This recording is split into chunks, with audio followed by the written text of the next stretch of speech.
2025년 새롭게 시작하는 요한복음 강해 오늘 네 번째 시간이고요. 오늘은 성령의 메시지라는 제목으로 한번 여러분과 말씀을 나눠보고자 합니다.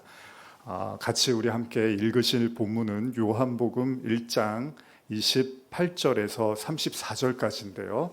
한번 PPT에 오늘 다 있습니다. 뭐 성경책 피셔도 좋고 PPT를 보셔도 좋고요. 잠깐 제가 물 마시고 시작하겠습니다.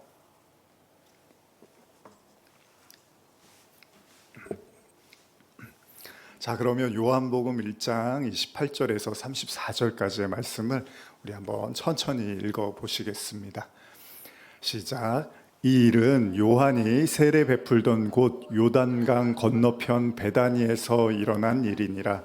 이튿날 요한이 예수께서 자기에게 나아오심을 보고 이르되 보라, 세상 죄를 지고 가는 하나님의 어린 양이로다.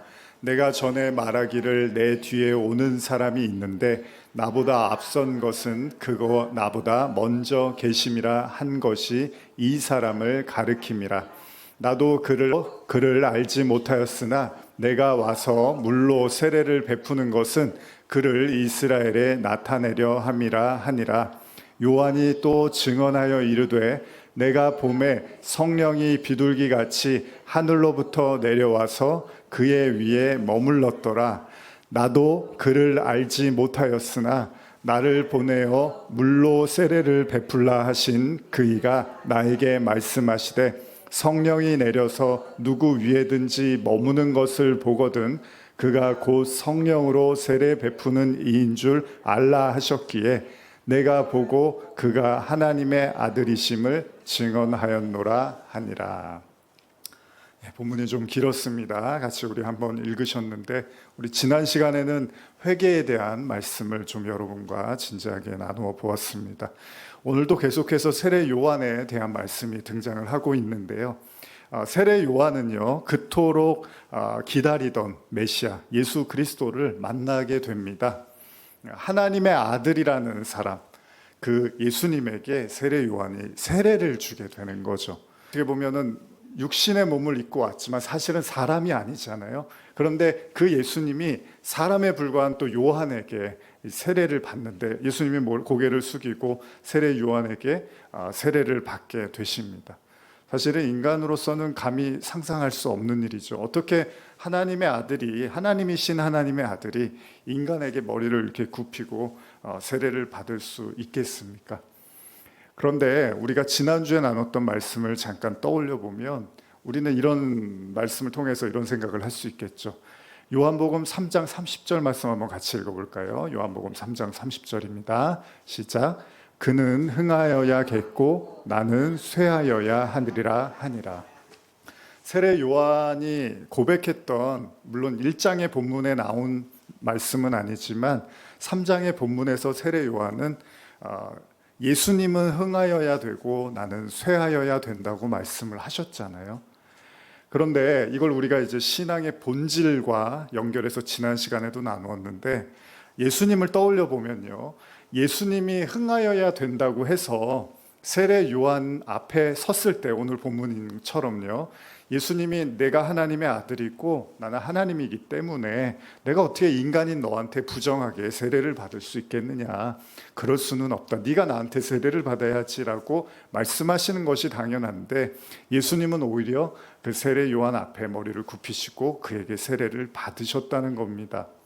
무슨 말이냐 하면요, 세례 요한이 자신이 쇠하고 예수님이 흥하여야 된다고 해서 예수님도 그렇지 나는 흥하여야 되고 너는 쇠하여야 된다라고 말씀하신 건 아니라는 겁니다. 예수님도 여러분들이 말씀을 통해서 아시지만 이미 여러 차례 섬김을 받고 싶으면 먼저 섬기라고 하시고 자신은 종으로 이 땅에 오셨다고 말씀을 하셨다는 거죠. 예수님도 자신을 약화시키고 하나님의 영광을 드러내기 위한 것이 예수님의 사역의 핵심이었다는 겁니다. 그리고 그 사역의 정점에서 일어난 일이 뭐죠? 바로 십자가 사건이죠. 예수님이 하나님의 영광이라고 말씀하시고 그것이 하나님께 내가 돌릴 수 있는 가장 큰 영광이라고 하신 것이 십자가에서 자신을 내어주는 것이었습니다. 세례 요한만 그는 흥하고 나는 쇠하여야겠다고 말한 게 아니고요. 예수님도 똑같았습니다. 하나님의 영광을 위해서 나는 쇠하여 간다라고 십자가를 통해서 우리에게 보여주셨다는 겁니다. 사실 지난주에도 나눴지만 신앙이라는 게 뭡니까?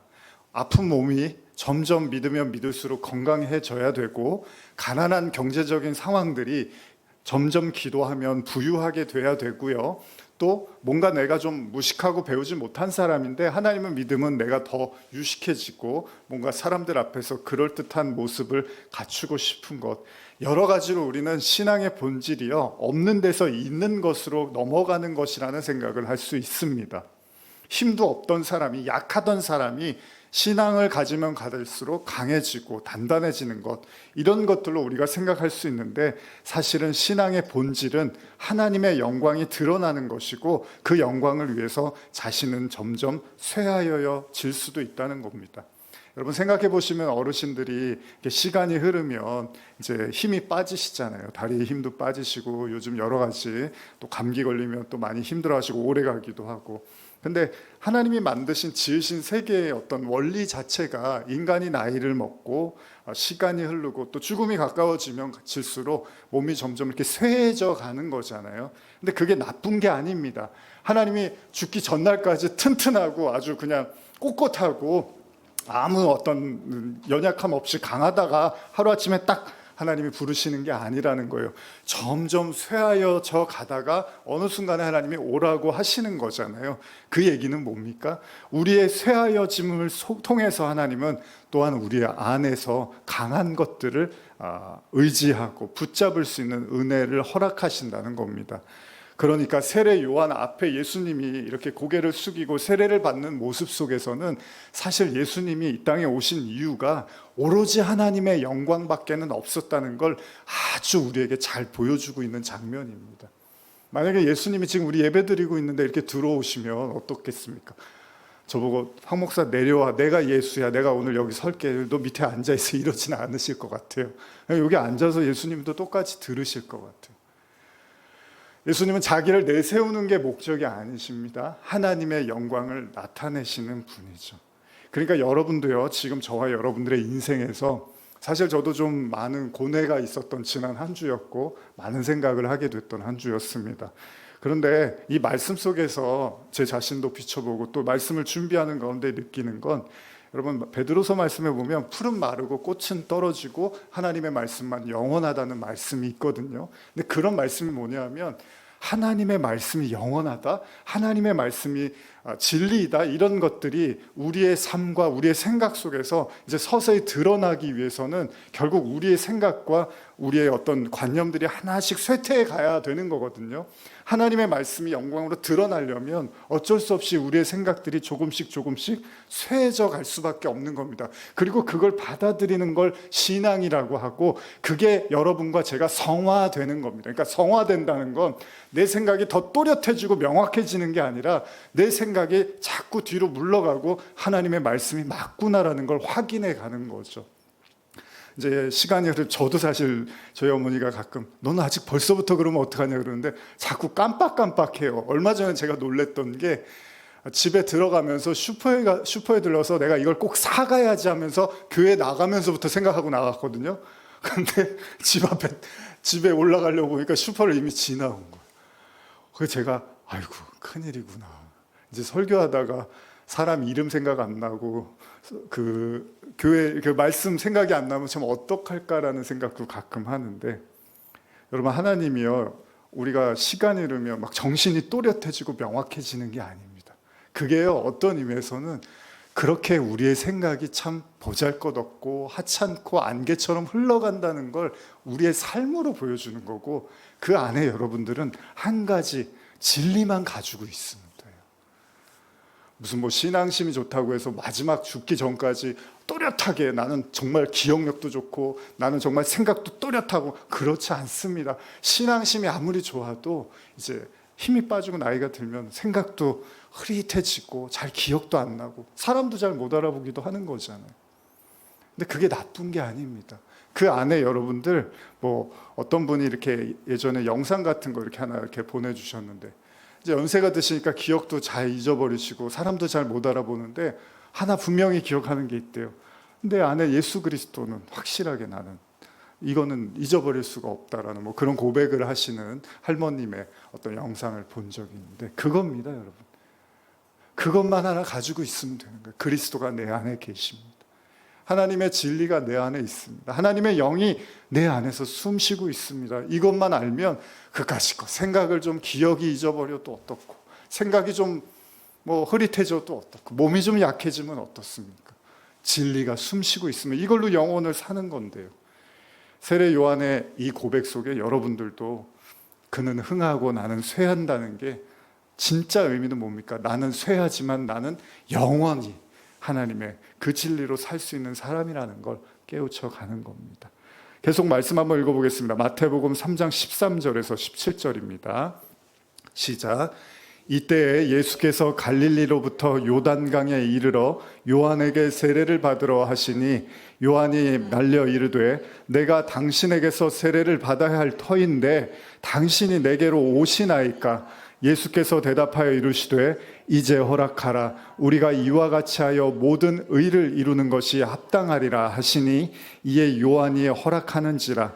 예수께서 세례를 받으시고 곧 물 위에서 올라오실새 하늘이 열리고 하나님의 성령이 비둘기같이 내려 자기 위에 임하심을 보시더니 하늘로부터 소리가 있어 말씀하시되 이는 내 사랑하는 아들이요 내 기뻐하는 자라 하시니라.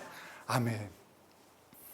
요한이요 세례 이후에, 그러니까 요한의 세례 이후에 요한이 목격한 장면은요, 예수님의 머리 위로 하늘문이 열리더니요 성령이 임하시다고 합니다. 사실 성령이 눈에 보이는 게 아니잖아요. 여러분, 우리가 성령 구하는데 성령이 눈에 보이면 얼마나 좋습니까? 여러분 기도하십시오. 그러면 성령이 임하도록 기도하십시오 했는데 제가 이렇게 보이니까 아직 안 임했어요. 좀 더 기도하세요. 더 기도하세요. 아직 안 임했어요. 그러면은 그게 좋은 건지 나쁜 건지 모르겠지만 성령이 임할 때까지 기도해야 되는 거잖아요. 오순절 다락방에서 예수님이 그러잖아요.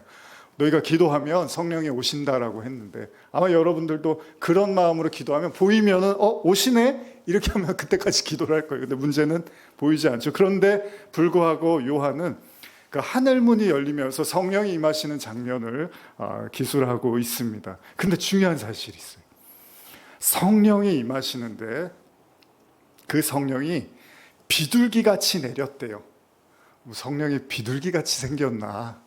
또 그런 생각을 할 수 있죠. 근데 비둘기 자체가 평화의 상징이잖아요. 그래서 노아의 방주 보시면 모든 심판이 끝나고 이제 노아가 방주 밖으로 나오기 위해서 이렇게 창문을 열었을 때 그 비둘기, 까마귀 뭐 이런 이야기들이 나옵니다.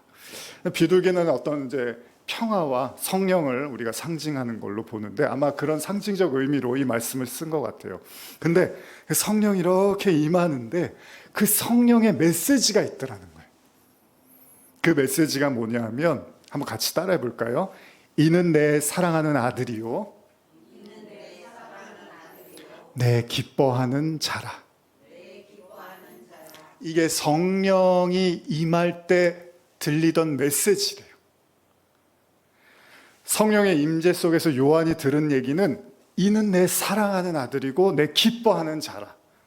자, 성경에서 여러분 오늘 이제 성령에 관한 말씀을 좀 드리고 사실 이미 여러분들이 오랫동안 들었던 말씀이기도 합니다. 그런데 제가 요한복음을 다시 시작하면서 이제 여러분들이 들었던 말씀을 설명도 하실 수 있도록 좀 더 마음속 깊이 뿌리박기를 원하는 마음으로 이렇게 한 번 더 제가 이렇게 요한복음도 나누고 또 정리하셨으면 좋겠어요. 그래서 제가 시험을 이제 한 달에 한 번씩 보진 않겠지만 여러분들이 말씀이 이렇구나라고 이제 누군가에게 또 전하실 수 있는 그런 은혜가 있었으면 하는 바람에서 말씀을 나누고 있습니다. 자, 어쨌든 성령이 임하는데 그 성령의 메시지가 이는 내 사랑하는 아들이요 기뻐하는 자다라고 말씀하시는데 제가 현대어로 한 번 더 로마서 8장 15절에서 16절을 읽어드릴게요.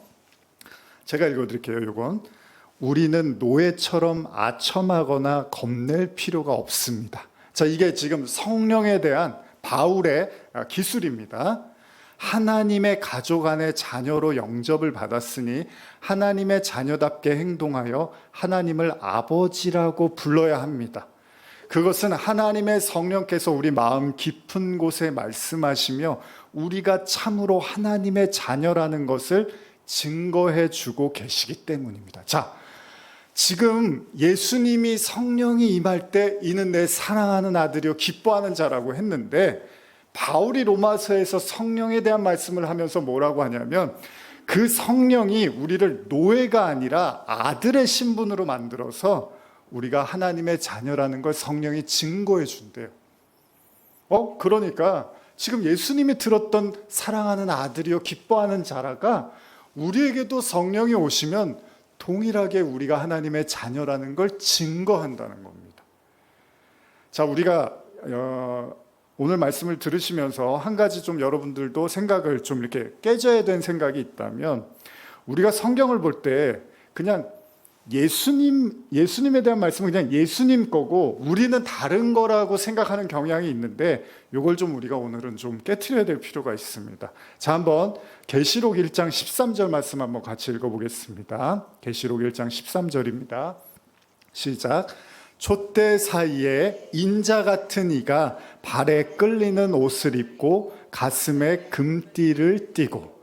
자, 요한계시록에 등장하는 인자 같은 이 누굴까요, 여러분? 그렇죠. 예수님을 당연히 우리가 떠올리게 되죠. 인자하면 우리는 일단 예수님을 떠올리게 됩니다. 분명한 사실이겠죠. 자, 그런데 그러면 요거를 가지고 그 인자의 개념을 한 번 더 예수님이 직접 설명하시는 게 요한복음 6장 27절에 있습니다. 요거 한번 같이 읽어보겠습니다. 시작. 썩을 양식을 위하여 일하지 말고 영생하도록 있는 양식을 위하여 하라. 이 양식은 인자가 너희에게 주리니 인자는 하나님 아버지 하나님께서 인치신 자니라. 자, 예수님이 인자를 설명하십니다. 인자, 사람의 아들이라고도 하는데 인자를 설명하시면서 뭐라고 하냐면 썩을 양식을 위해서 일하지 말고 영생하도록 있는 양식을 위해서 일해라. 그러면서 이 양식은 인자가 준대요. 그러면서 인자를 설명하는데 인자는 아버지 하나님께서 인치신 자가 인자래요. 자, 이해하셨죠? 지금 예수님이 인자는 나지 그리고 그렇게 끝난 게 아니라 하나님이 인치신 사람이 인자라고 말씀을 하십니다. 그러면 이 얘기가 예수님만 그렇다는 얘기인지 아니면 또 다른 의미가 있는지를 한번 살펴봐야 되잖아요. 자, 그걸 위해서 우리 고린도후서 1장 21절 22절을 같이 한번 읽어보겠습니다. 자, 시작. 우리를 너희와 함께 그리스도 안에서 굳건하게 하시고 우리에게 기름 부으신 이는 하나님이시니 그가 또한 우리에게 인치시고 보증으로 우리 마음에 성령을 주셨느니라. 자, 여기 지금 바울의 고백을 보니까 바울이 뭐라 그러냐면 인자는 예수님이야 이렇게 끝나는 게 아니고요. 예수님이 인자는 하나님의 인치신 자라고 했는데 바울도 그러는 거예요. 하나님이 우리에게 기름을 부으신 분이 하나님인데 그가 우리에게 인을 치시고 보증으로 우리 마음에 성령을 주셨대요. 그러니까 여러분도 인자라는 얘기예요? 아니라는 얘기. 하나님이 인을 치시면 인자가 다른 얘기가 아닙니다. 하나님의 자녀, 아들이라는 얘기예요. 예수님이 우리의 첫 열매가 되셨죠. 예수님이 우리 형제라고 한다면 예수님이 제일 큰 형인 거예요. 근데 하나님이 예수님만 인치신 게 아니라 그 예수님의 부활과 성령으로 인해서 여러분도 인을 치셨대요, 지금. 자, 한번 계속 계시록 말씀을 통해서 한번 확인을 해볼게요. 요한계시록 7장 2절에서 4절, 그 무시무시한 14만 4천. 요한계시록 들으신 분들은 좀 더 이해가 되시겠지만 한 번 더 읽어보겠습니다. 시작. 또 봄에 다른 천사가 살아계신 하나님의 인을 가지고 해 돋는 데로부터 올라와서 땅과 바다를 해롭게 할 권세를 받은 네 천사를 향하여 큰 소리로 외쳐 이르되 우리가 우리 하나님의 종들의 이마에 인치기까지 땅이나 바다나 나무들을 해하지 말라 하더라. 내가 인침을 받은 자의 수를 들으니 이스라엘 자손의 각 지파 중에서 인침을 받은 자들이 14만 4천이니. 지금 계시록을 보니까 여기에 하나님이요 해롭게 할 권세를 가진 내 천사를 향해서 뭐라고 하시냐면 우리가 우리 하나님의 종들의 이마에 인치기까지 바다나 나무들을 해하지 말라라는 거예요. 내가 인침을 받은 자의 수를 들어보니까 각 지파에서 14만 4천이라는. 그러니까 인침을 받았다는 게 누구예요? 성도를 얘기하는 거잖아요. 그러니까 성도에게도 하나님이 인을 치셨다는 걸 계시록에서 말하고 있는데, 한 가지 구체적 말씀을 드린다면 성도들의 이마에 인을 치기까지 해롭게 할 권세를 멈추라는 겁니다. 이게 무슨 말이냐면요, 여러분. 욥을 하나님께서, 사탄이 욥을 시험할 때 하나님께서 뭐라고 하십니까? 사탄에게 다 건드려도 좋은데, 욥의 모든 걸 다 건드려도 좋은데 생명은 건드리지 말라고 하시죠. 마찬가지입니다.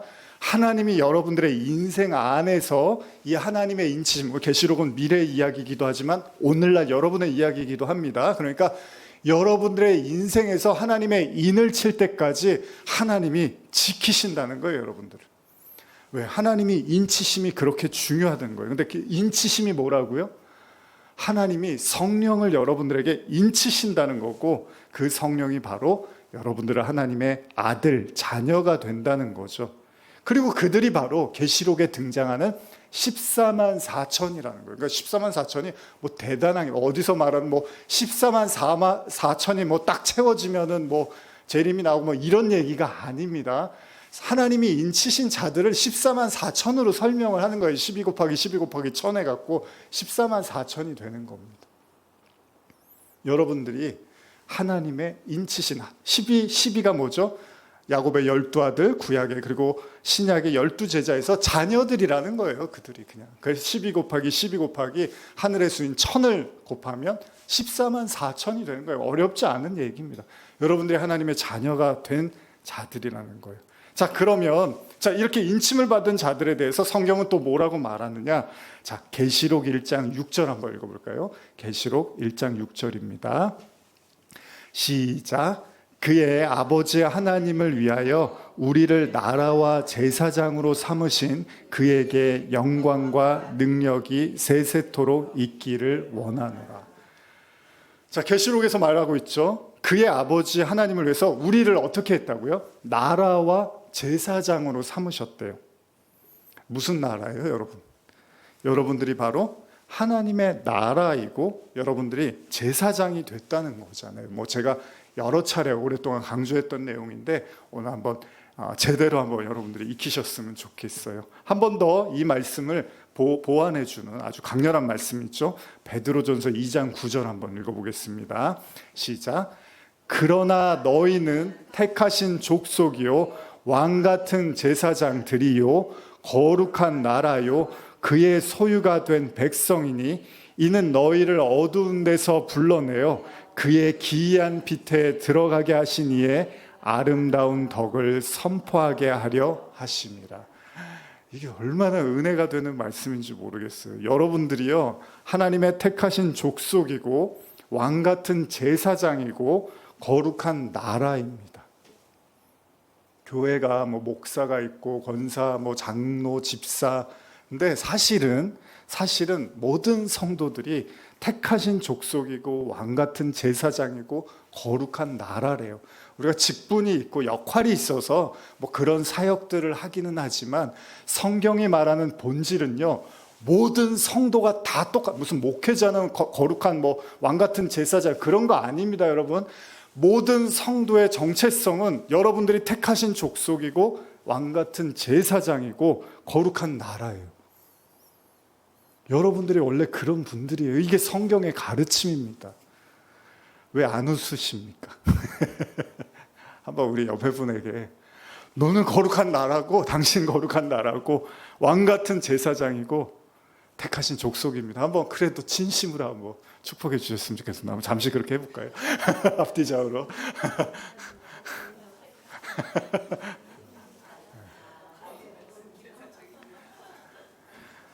사실 이 말씀을 믿으면요 성도가 배가 부릅니다.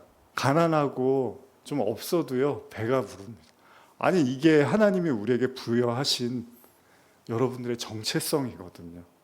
진짜 길거리에서 먹을 게 없어도요 그래도 하나님이 그 사람을 거룩한 나라고 왕같은 제사장이고 택하신 족속이라고 말씀하시거든요. 그리고 나아가서 성경은 뭐라고 하냐면 이 성도들에 대해서 이렇게 말합니다. 이것도 한번 읽어볼게요. 좀 앞부분은 제가 성경을 좀 여러분과 나누고 뒤에서 좀 정리를 해드릴게요. 자, 마가복음 14장 57절 58절입니다. 시작. 어떤 사람들이 일어나 예수를 쳐서 거짓 증언하여 이르되 우리가 그의 말을 들으니 손으로 지은 성전을 내가 헐고 손으로 짓지 아니한 다른 성전을 사흘 동안에 지으리라 하더라 하되. 중요한 말씀이죠. 제가 우리말 성경으로 한 번 더 읽어드릴게요. 우리는 저 사람이 내가 손으로 지은 이 성전을 헐고 손으로 짓지 않은 다른 성전을 3일 만에 세우겠다고 하는 소리를 들었습니다. 지난번에도 제가 잠깐 언급을 했고 연초에도 설교를 했지만요, 예수님이 말씀하십니다. 눈에 보이는 예루살렘 성전을 헐고, 근데 그 성전이 단지 눈에 보이는 예루살렘 성전만이 아니라 자신의 육체라고도 말씀하셨습니다. 이 성전을 헐고 내가 사흘 만에 일으키겠다라고 하셨습니다. 그런데 그 성전을 바울이 뭐라고 하냐 하면, 이것도 제가 우리말 성경으로 읽어드릴게요. 고린도전서 3장 12절에서 16절인데 만일 누가 이 기초 위에 금이나 은이나 보석이나 나무나 풀이나 칩으로 건물을 세우면 각 사람이 들인 정성과 힘이 드러날 것입니다. 이는 그날에 그것들이 불 가운데 나타남으로 밝히 드러날 것이기 때문입니다. 불은 각 사람이 들인 정성과 힘이 어떠한지를 시험할 것입니다. 여러분들이 매일 시험을 당할 거래요. 왜 당하냐면요, 만일 누가 그 기초 위에 세워놓은 일이 그대로 있으면 상을 받고, 만일 누가 그 위에 세워놓은 일이 불타 없어지면 해를 입을 것입니다. 그 자신은 구원을 받을 것이나 마치 불길을 피해 간신히 피해 얻은 것과 같을 것입니다. 여러분은 자신이 하나님의 성전인 것과 하나님의 성령이 여러분들 안에 계시는 것을 알지 못합니까? 이게 굉장히 중요한 말씀인데, 자, 이 사람들이 거룩한 나라고 제사장이고 택하신 족속이에요. 그런데 성경에서 끝나는 게 아니라 바로 여러분들이 하나님의 성전, 전이라는 거예요. 여러분들이 하나님의 처소이고 성전이라는 건데, 근데 바울이 뭐라고 하냐면 이것들이 계속 시험을 당할 거래요. 불시험을 당할 거래요.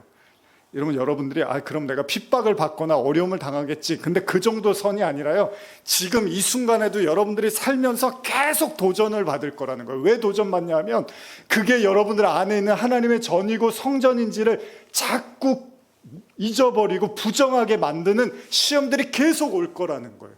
여러분, 요즘 금값이 거의 60만 원대까지 올라갔다고 합니다. 많이 사두신 분들은 굉장히 이제 득을 보시겠죠. 근데 귀한 거를 모를 때는, 물론 이거 이제 그냥 물질적인 비유이긴 하지만, 귀한 거를 모를 때는, 근데 여러분들이 만약에 한 10년 전에 요 정도 금값이 뛸 걸 알으셨다면 많이들 사두신 분들이 계시겠죠. 근데 그때는 뭐 그렇게까지 오르겠어 이런 생각을 하는 거예요. 뭐 투기를 제가 조장하는 건 아닙니다. 그냥 예입니다. 뭐가 귀하다는 걸 알면 그걸 이렇게 잘 축적을 해놓고 뭐 저금을 해놓겠죠. 그리고 나중에 이게 정말로 그 가치를 발휘할 때가 오겠죠. 무슨 말이냐면요, 여러분들 안에 있는, 제가 우스개로 예전에 이제 좀 장난삼아 20, 30대 때 그 왜 동전 같은 거 시간이 지나면 이렇게 가치가 막 뛰잖아요. 그런 걸 한번 본 적이 있어서 뭐 10원짜리 이런 게 뭐 60, 70년대 10원짜리 같은 것도 막 가격이 뛰고 뭐 몇만 원에 팔고 이런다는 우스개를 들어서 제가 그때는 이렇게 10원짜리 받다가 오래된 10원짜리 있으면 따로 모아두는 거예요. 모아뒀다가 이렇게 스카치 테이프로 말아놔서 나중에 이거 가격 뛰면 이거 팔아야지 이런 생각을 했던 것 같아요. 근데 지금 어디 갔는지 모르겠어요. 모아뒀는데 다 잊어버렸어요. 가치가 있고 소중하다는 걸 알면 결국 그걸 이렇게 귀하게 여기고 뭐 모셔두고 하겠죠. 마찬가지입니다. 바울이 참 잘 얘기한 거예요. 여러분과 제 안에 하나님의 말씀, 성전, 성령이 있는데 이것이 계속 도전을 받을 거라는 거예요. 이것이 왜 도전을 받냐면 마귀는, 사단은 그게 뭐가 그렇게 중요하다고, 네 안에 하나님이 있어서 뭐 부자가 되냐, 밥이 나오냐, 떡이 나오냐, 몸이 성하냐, 이런 도전을 계속 받을 거라는 거예요. 그것이 별로 의미 없고 가치 없는 것이라고 생각하게끔 어제, 오늘, 내일도 계속 사단이요, 하나님의 말씀에 뭐 사단이 일을 쉰 적이 있나요? 그런 거 없습니다. 사단은 에덴 동산에서 지금까지 한 번도 일을 쉰 적이 없습니다. 여러분, 악을 절대로 저평가하지 마십시오. 악은 여러분들이 생각하는 것보다 훨씬 강력하고 쉼없고 끝까지 일합니다. 요한계시록의 마지막에 보면요, 악이 언제 일을 쉬냐 하면 하나님이 쉬게 만들 때 쉬는 거지, 하나님의 개입이 없는 한 악은 처음부터 끝까지 여러분들에게 그 일들을 멈추지 않을 거라는 거예요. 절대 악을 저평가하고 무시하지 마십시오. 악은 아주 강합니다. 그래서 그 악은 우리를 향해서 계속해서 하나님의 성전이고 여러분들의 왕 같은 제사장이고 택하신 족속이고 거룩한 나라라는 걸 부정하고 부인하게 만들 거라는 거예요. 골로새서 1장 26절에서 27절, 우리 자주 읽는 구절인데 한번 읽어보겠습니다. 시작. 이 비밀은 만세와 만대로부터 감추었던 것인데 이제는 그의 성도들에게 나타났고 하나님이 그들로 하여금 이 비밀의 영광이 이방인 가운데 얼마나 풍성한지를 알게 하려 하심이라. 이 비밀은 너희 안에 계신 그리스도시니 곧 영광의 소망이니라. 잘 들으십시오. 오늘 설교를요, 성경의 증언은 예수님의 영광을 지켜보고 그걸 찬양하는 데서 멈추라는 게 아닙니다. 예수님이 나를 위해서 십자가를 지셨대, 예수님이 나를 위해서 피 흘리셨대, 예수님이 하나님의 아들이래, 여기서 감격하는 것에서 끝나라는 게 아니고요, 성경이 우리에게 말하는 건 그 예수님의 십자가와 부활의 그 영광을 동일하게 저와 여러분들에게도 그 혜택을 나누시겠다는 겁니다. 그래서 세례 요한이 성령의 세례를 강조하는 거고요, 내 뒤에 오실 분이 나보다 더, 나는 물로 세례를 주지만 그는 불로 준다는 말씀이 그런 말씀을 내포하고 있는 겁니다. 자, 그러면 여기서 우리가 로마서 8장 9절의 말씀을 이제 읽어보면 더더욱 우리가 확인이 되는 거죠. 자, 하나님의 영이 여러분들 안에 거한다는 것이 얼마나 중요한지를 로마서를 통해서 바울이 말하고 있습니다. 로마서 8장 9절 같이 읽어볼까요? 시작. 만일 너희 속에 하나님의 영이 거하시면 너희가 육신에 있지 아니하고 영에 있나니 누구든지 그리스도의 영이 없으면 그리스도의 사람이 아니니라. 자, 명확하게 이야기하고 있습니다. 하나님의 영이 여러분들 안에 거하면 여러분들이 그리스도의 사람이래요. 계속된 구절입니다. 로마서 8장 14절 15절입니다. 시작. 무릇 하나님의 영으로 인도함을 받는 사람은 곧 하나님의 아들이라. 너희는 다시 무서워하는 종의 영을 받지 아니하고 양자의 영을 받았으므로 우리가 아빠 아버지라고 부르짖느니라. 자, 그러면 이 시점에서 우리가 분명하게 할 것은 뭐죠? 성령이 여러분과 제 안에서 계속 하시는 말씀이 뭐라고요? 여러분들이 하나님의 아들이라는 얘기를 계속 하신다. 여러분들이 하나님의 자녀, 뭐 아들이라 그러면 좀 이렇게 불편해 하시는 분들인데 성경도 하나님의 아들이라는 표현을 하고 있습니다. 여러분들이 하나님의 아들, 하나님의 딸, 하나님의 자녀 다 같은 이야기입니다. 성령은 우리 안에서 너가 하나님의 아들이야, 너가 하나님의 자녀야. 근데 여러분, 마귀가 예수님 시험할 때 어떻게 하죠? 네가 하나님의 아들이거든 돌을 떡으로 만들어봐, 네가 하나님의 아들이거든 위에서 뛰어내려봐, 이렇게 말하죠. 하나님의 아들인데 그 얘기는 뭐예요? 예수님한테는 좀 다른 거죠. 하나님의 아들을 잘못된 방식으로 사역하도록 유도하는 거잖아요. 그런데 우리는 사단이 아닌, 우리는 하나님의 예수님 같은 영성은 아니지만 사단이 우리에게 어떻게 다가오냐면 네가 무슨 하나님의 아들이야, 네가 무슨 하나님의 자녀야, 네가 하나님하고 무슨 관계가 있어, 뭐 교회 좀 다녔다고 무슨 하나님의 자녀가 돼? 무슨 교회 뭐 신앙생활 좀 했다고 해서 하나님께서 너에게 천국을 주셨다고? 이런 것들을 계속 부정하는 생각들을 어제 오늘도 여러분들은 끊임없이 도전을 받고 있는 거예요. 왜요? 죄가 우리 안에 있기 때문에요. 우리 지난주에 나눴잖아요. 로마서 7장에 내 안에서 선한 게 없는데 그 선한 게 없는 것에서 끝이는 것이 아니라 죄가 계속해서 나를 부정하게 만든다. 그래서 여러분, 말씀을 왜 들어야 하냐 하면요, 그 죄가 계속해서 여러분들을 부정하고 있기 때문에 하나님의 말씀은 계속해서 여러분들이 하나님의 자녀인 것들을 확인시켜 준다는 겁니다. 현대어로 제가 로마서 8장 16절 17절을 읽어드릴게요. 그것은 하나님의 성령께서 우리의 마음 깊은 곳에 말씀하시며 우리가 참으로 하나님의 자녀라는 것을 증거해주고 계십니다. 그러니까 성령은 여러분들에게 계속 여러분들이 하나님의 자녀라는 걸 증거해 주는 거예요. 우리는 하나님의 자녀가 되었으니 하나님께서 아들이신 예수께 주신 것처럼 우리에게도 그분의 재산을 분깃으로 나누어 주실 것입니다. 그러나 만일 우리가 그 아들의 영광을 함께 누리기를 바란다면 그분의 고난에도 함께 동참하는 것이 마땅할 것입니다. 예수님이 뭐라고 말씀하시냐면 분명히 말씀하시죠. 십자가를 지시기 전에 제자들에게 뭐라고 하시죠? 자, 내가 십자가를 칠 거야. 그런데 나를 따르려거든 너희도 자신의 십자가를 지라고 하시고 동시에 그 십자가를 지지 않는 사람은 내게 합당하지 않은 사람이라고 말씀을 하십니다. 그러니까 이전에도 제가 말씀드렸지만 주님이 나를 위해서 십자가를 지셨어. 주님이 나에게 은혜를 주셨어. 구원을 주셨어. 이게 중요한 게 아니라 더 중요한 건 그 십자가에 내가 동참함으로써 말미암아 여러분과 제가 주님과 같은 하나님의 자녀, 아들 되는 자들의 은혜를 누려야 된다는 건데 여기까지가 성경이 말하고 있는 거예요. 근데 우리 하나님을 찬양합시다. 우리 하나님을 높이십시다. 그리고 나하고 십자가는 관계가 없는 거예요. 나는 하나님을 열심히 찬양했으니까 그걸로 끝. 아닙니다. 예수님은 예수님을 찬양하는 것에서 끝이는 게 아니라 여러분들이 예수님과 같은 하나님의 자녀가 되는 것까지 초대하신 거고 우리를 그렇게 구원으로 이끄신다는 겁니다. 누가복음 22장 28절에서 30절도 한번 읽어볼까요?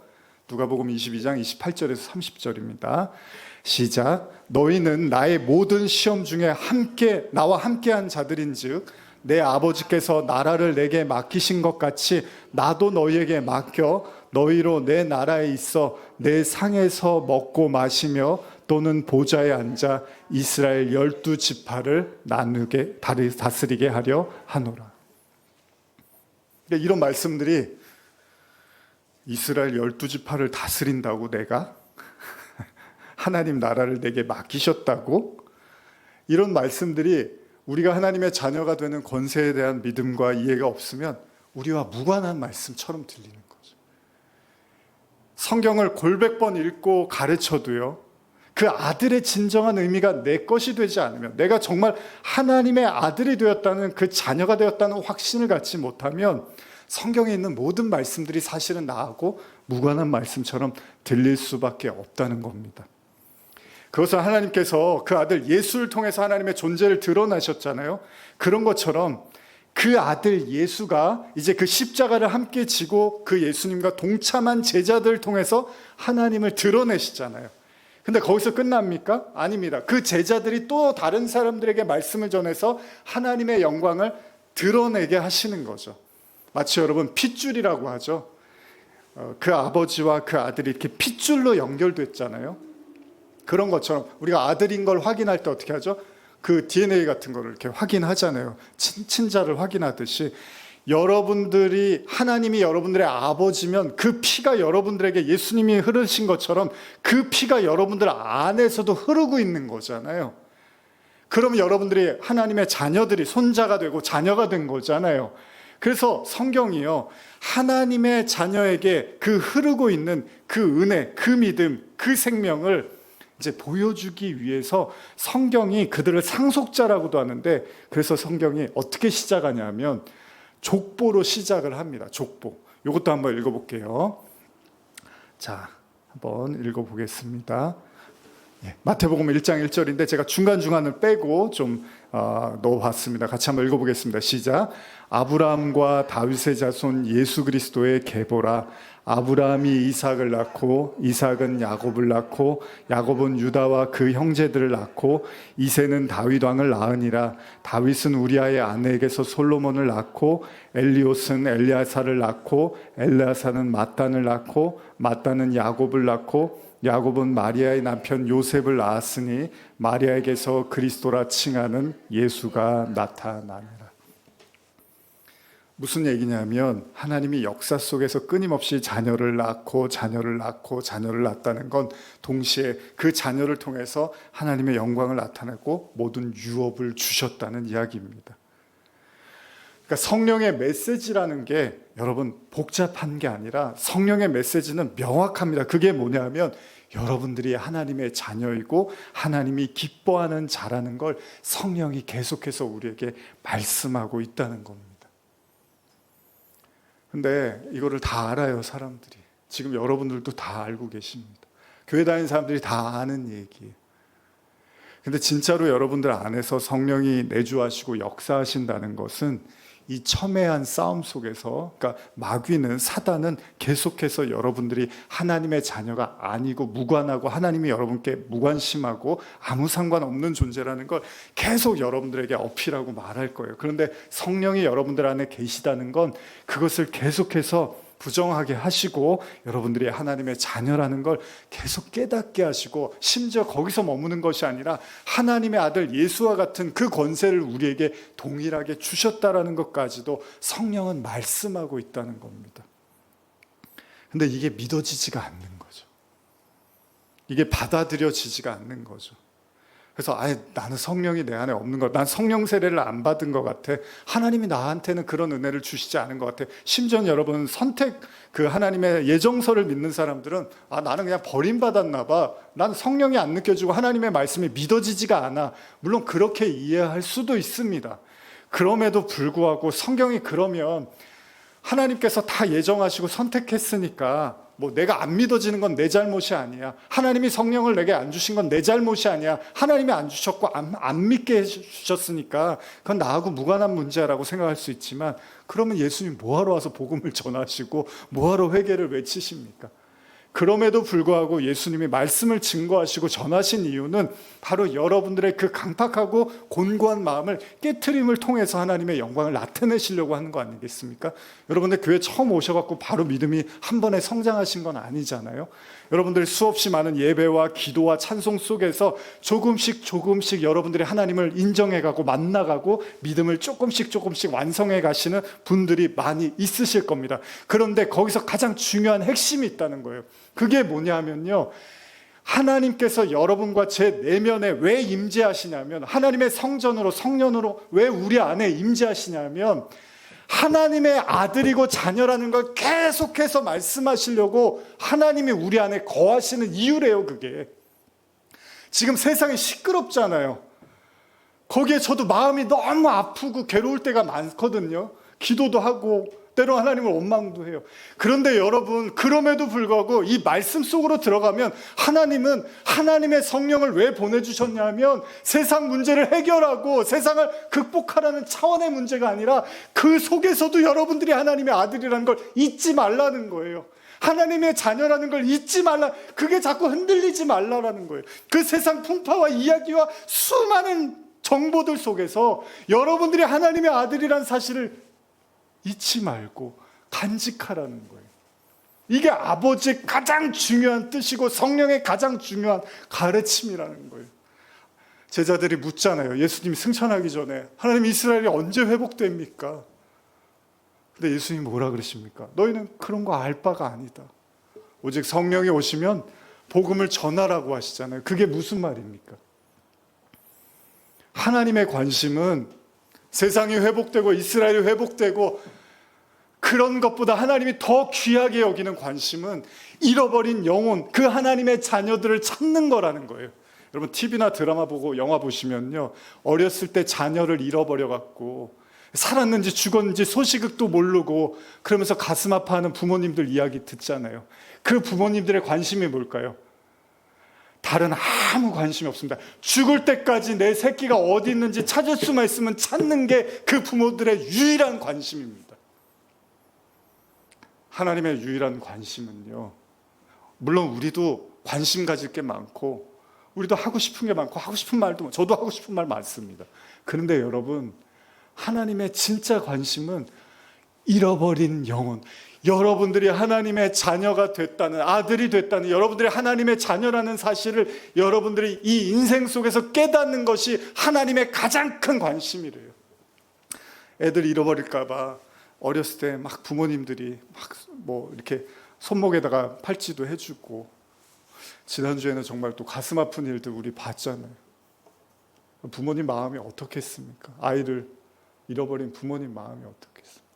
다른 게 귀에 들어오겠습니까? 눈에 들어오겠습니까? 아무것도 눈에 들어오지 않죠. 근데 하나님 마음이 그렇대요. 성령의 메시지가요, 여러분들이 하나님의 아들이고 하나님이 기뻐하는 자라는 걸 여러분들이 깨닫는 게 성령의 메시지라. 근데 어떠십니까? 그런 거 같으세요? 안 같으시죠? 그래서 설교 들으시는 거예요. 그런 분도 계시지만 아닌 분도 계시잖아요. 그러니까 말씀을 자꾸 듣는 거예요. 왜냐하면 기본적으로 세상은 여러분들이 하나님의 자녀라는 걸 부정하고, 마귀는 계속해서 그것들을 무너뜨리기를 원하기 때문에 하나님의 인치심을 받은 자들은 계속해서 그 성령의 메시지를 전할 수밖에 없다는 겁니다. 계시록 3장 20절 21절 한번 읽어볼까요? 계시록 3장 20절 21절입니다. 시작. 볼지어다 내가 문 밖에 서서 두드리노니 누구든지 내 음성을 듣고 문을 열면 내가 그에게로 들어가 그와 더불어 먹고 그는 나와 더불어 먹으리라.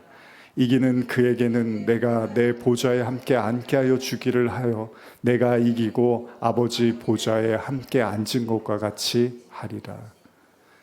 성령의 메시지라는 거예요.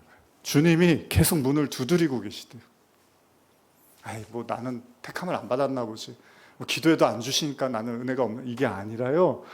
지금 말씀을 계속 문을 두드리고 계시대요. 그런데 어떻게 하라고요? 그걸 열면 된대요, 문을. 그럼 그 속으로 들어가시겠대요. 그러니까 저와 여러분들이 은혜도 안 주고 회개도 하나님이 하시는 거니까 우리가 뭐 할 수 있는 게 이게 아니래요. 문을 계속 두드리고 계시대요. 지금도 제 설교를 통해서도 그렇고 삶을 통해서도 계속 여러분들의 마음의 문을 두드리고 있대요. 그러면 문을 열면 되는 거예요. 그 여는 거는 여러분들이 하시는 거잖아요. 문을 연다는 게 무슨 말일까요? 자구가 있으면 이렇게 열면 되는데, 단추가 있으면 풀르면 되는데, 마음을 좀 제가 여십시오 그러면 여러분들 어떻게 하면 마음이 열릴까요? 제가 여기서 춤을 추면 아마 갑자기 이제 웃음을 받으시겠죠. 트로트를 한번 불러드리고. 어떻게 하면 마음이 열릴까요? 좀 고민하다 이런 생각을 해봤습니다. 제가 연극을 좋아해서 가끔 이제 연극을 보러 가는데, 연극이 끝나면은 이제 배우들이 나와서 인사를 해요. 그럼 막 사람들이 박수를 쳐줘요. 그러면 이제 인사가 다 끝나면은 이제 마무리 멘트를 하고 이런 말을 해요. 이제 모든 연극은 아니지만 어떤 연극은, 자 이제 가실 때 저희하고 사진을 찍기를 원하시는 분들은 여기 앞에 기다리셨다가 문으로 나가시면 되는데, 저희랑 사진 찍기 원하시지 않는 분들은 여기 앞에 앉으셨다가 사진 찍고 문으로 나가십시오, 이런 말을 해요. 사진 찍고 가라는 얘기죠. 근데 사람들이 그 말 시작하면서부터 이렇게 바로 이렇게 나가는 사람들이 많이 있습니다. 근데 저도 예전에 초기에는 가끔 이제 같이 배우들하고 사진을 찍었는데, 요즘 민망하고 해서 그냥 밖으로 나가는데, 문을 연다는 게 뭡니까? 거기 앉았다가 나와서 같이 사진을 찍고 나가는 거예요. 문을 연다는 건 그 말을 조금 더 수용하는 거예요. 받아들여 보는 거예요. 근데 되게 어색하잖아요. 배우들하고 사진 찍는 게 좀 굉장히 성격에 따라서 좀 낯선 사람도 있겠죠. 근데 찍고 나면 되게 기분 좋고 나중에 이렇게 좋은 추억으로 남기도 합니다. 마음의 문을 연다는 거. 제가 찬양 인도도 하지만 여러분 손을 드십시오. 여기다 손을 얹으십시오. 십자가처럼 펴십시오. 이게 다 무슨 얘기죠? 좀 더 적극적으로 내가 하나님께 내 의사 표현을 하는 거잖아요. 여러분 하나님 사랑하십니까? 사랑하셔서 여기 계시는 거잖아요. 그럼 사랑한다는 건 뭐죠? 그걸 표현한다는 거잖아요. 내 마음을 표현하고 내 생각과 마음을 표현하는 거잖아요.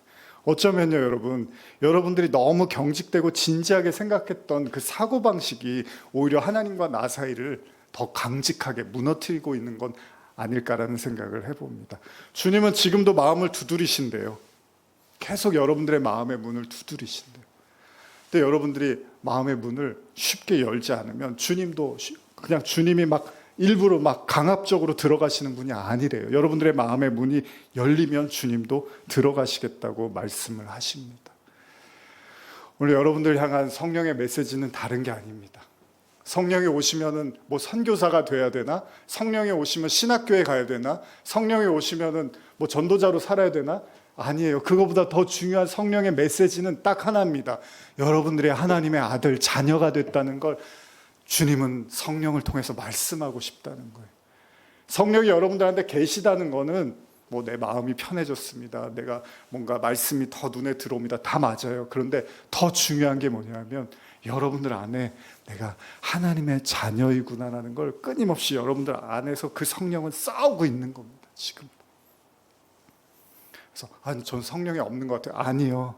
이렇게 말씀을 계속 듣고 계시고 여러분들 안에서 몸부림치고 있잖아요. 그 속에서 하나님의 아들이 여러분들 안에 그리스도가 나타나는 거죠. 요한복음 14장 16절에서 20절 읽고 마무리하겠습니다. 요한복음 14장 16절에서 20절입니다. 시작. 내가 아버지께 구하겠으니 그가 또 다른 보혜사를 너희에게 주사 영원토록 너희와 함께 있게 하리니 그는 진리의 영이라. 세상은 능히 그를 받지 못하나니 이는 그를 보지도 못하고 알지도 못함이라. 그러나 너희는 그를 아나니 그는 너희와 함께 계시며 또 너희 속에 계시겠음이라. 내가 너희를 고아와 같이 버려두지 아니하고 너희에게로 오리라. 조금 있으면 세상은 다시 나를 보지 못할 것이로되 너희는 나를 보리니 이는 내가 살아있고 너희도 살아있겠습니다. 그러면서 뭐라고 합니까? 그날에 내가 아버지 안에 너희가 내 안에 내가 너희 안에 있는 것을 너희가 알리라. 이게 제일 중요한 거예요, 여러분.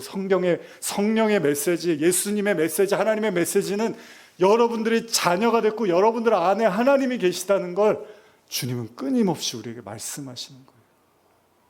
그리고 이 마음이, 이 믿음이 흔들리지 말라는 거예요. 죽을 때까지 다 잊어버리셔도 좋아요.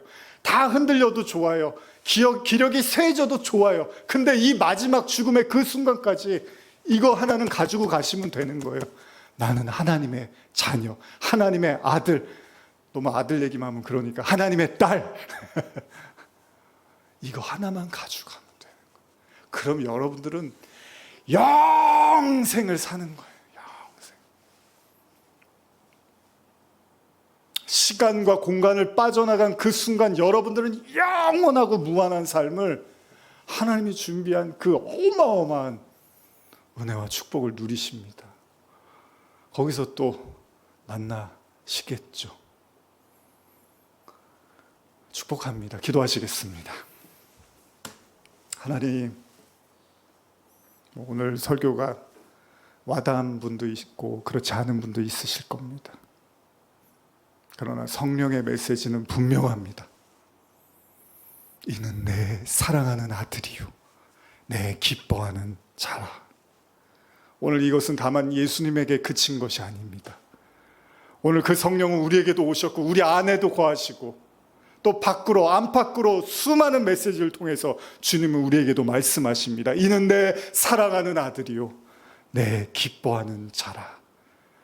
오늘 우리가 주님의 그 자녀된, 아들된, 딸된 그 믿음, 그 자존감 잃어버리지 않게 하시고 어떤 풍파와 어떤 어려움이 올라와도 이 믿음 굳게 지키게 하여 주시옵소서. 감사드리며 예수님의 이름으로 기도드립니다. 아멘. 우리 함께 나의 안에 거하라 함께 찬양하시고 축도로 예배를 마치겠습니다.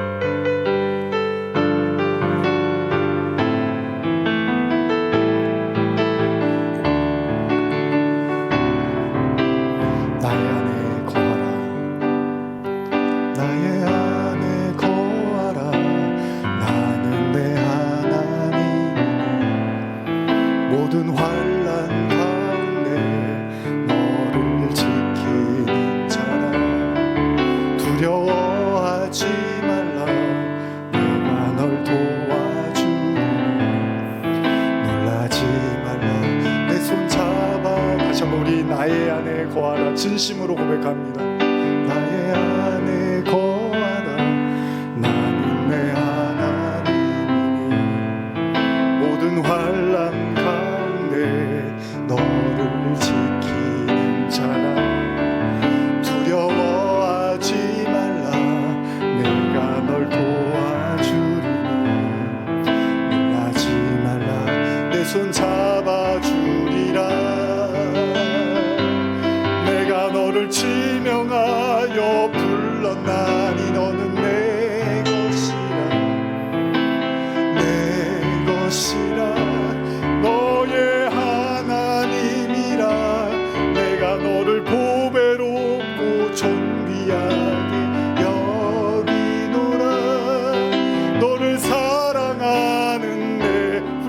번 더 부르시겠습니다. 내가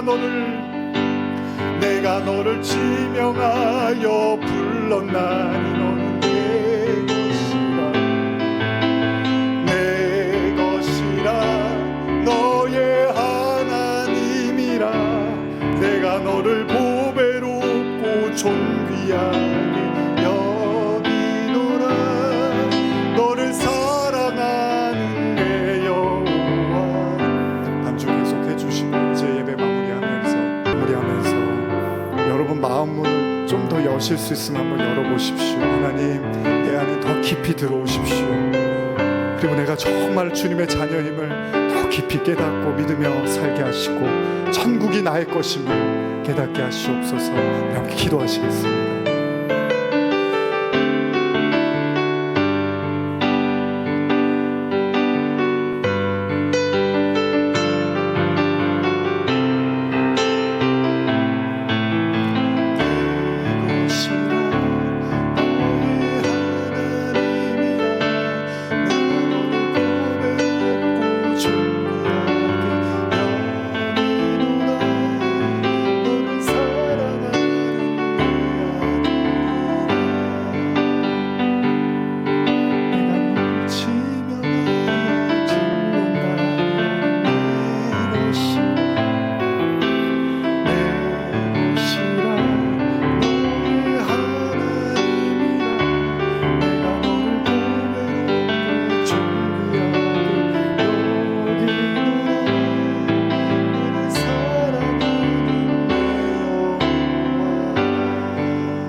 감사합니다. 주님의 자녀, 이게 엄청난 축복이고 엄청난 은혜인데 우리가 맨날 속고 맨날 무너져서 잊고 살고 또 놓치고 살고 있습니다. 주님, 오늘 말씀을 통해서 성령의 메시지를 들었습니다.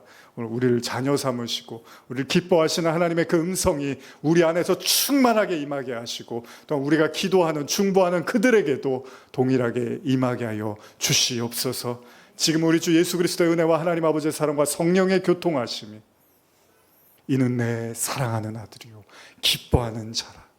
오늘 우리 마음속에 그렇게 자녀 삼아 주신 그 하나님의 영광을 찬양하며 감사하며 고개 숙인 모든 성도들 머리 위에 지금부터 영원히 함께 있을지어다.